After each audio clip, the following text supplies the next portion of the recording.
Hello mga kamamsi! Mukbang tayo ng bayabas. So, ito yung pinitas namin nung nakaraang araw. Doon sa kapitbahay, kasama yung kumpare ko. Nanungkit kami. Siya umakyat sa hagdan, ako nanungkit. So, ito na, pinamigay ko na yung iba. Kaya ito na lang yung natira. Kaya, mukbang tayo mga kamamsi, bayabas. O yan, sausaw sa asin. Diba? Rap. Yummy. Ito yung prutas na lots of vitamin C. O, diba? Hindi ako umiinom ng vitamin C. Basta kumain lang tayo ng mga prutas. Isa na itong bayabas. Mamaya, may papakita nga ako sa inyo na kakainin ko. Bukod dito sa bayabas, meron pa akong papakita sa inyo na kakainin ko. So, ito. Mukbang muna tayo ng bayabas. Wala akong makain. Isip ko, itong kakainin ko. O, diba? Harap. Naalala ko nung bata pa ako, punta kami sa bundok. Pagkatapos ng ng school hour namin sa hapon, punta kami sa bundok. Akyat kami sa bayabas. Ito. Pero dito, dito namin sinungkit sa kapitbahay. Walang bundok na pupuntahan para manungkit ng bayabas. So, sa kapitbahay na lang. Oh, diba? Kasi, kinakain niya lang ng ibon, yung bayabas, parang dahulog na lang. Eh, yung hinayang ako, nanungkit kami. Yung kumpare ko, kumuha ng hagdanan mataas. Ayan, makyat siya. Tapos ako, nanungkit. Nabali pa yung panungkit ko.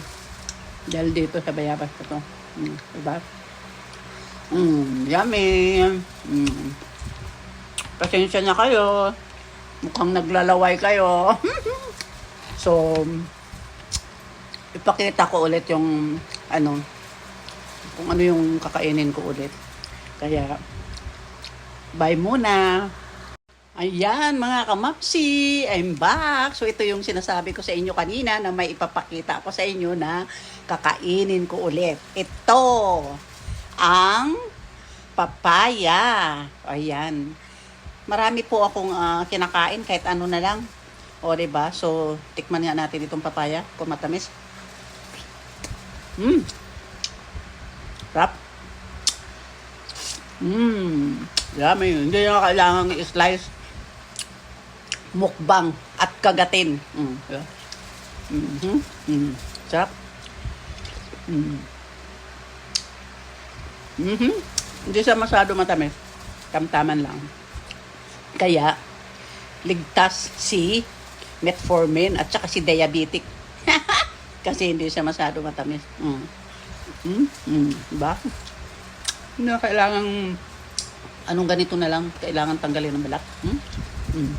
Diba? Kagap-kagatin na lang.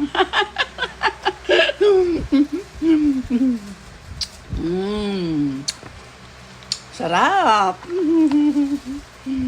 Sarap mga kamamsi.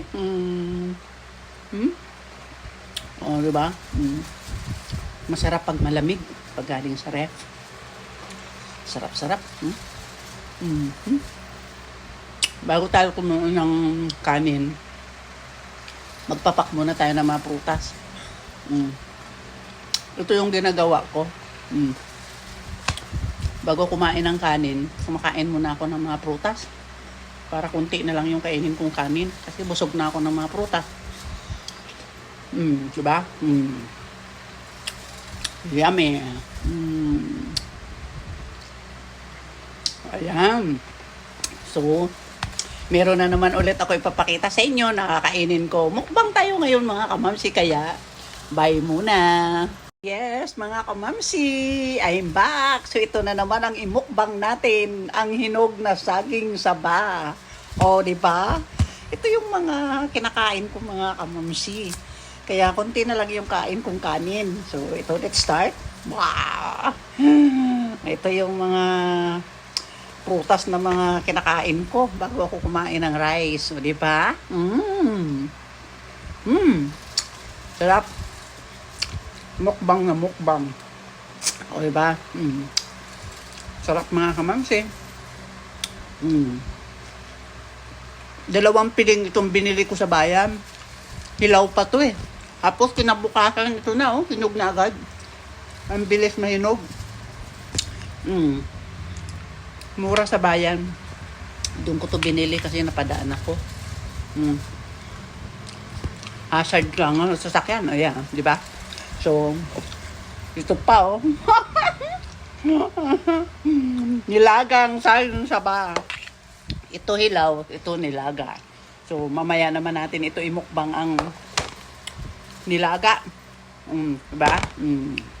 Kaya, bye mga kamamsi. Sana nag-enjoy kayo sa aking mukbang for today. Ang bayabas at ang papaya o saka saging saba. O, diba? So, bye for now.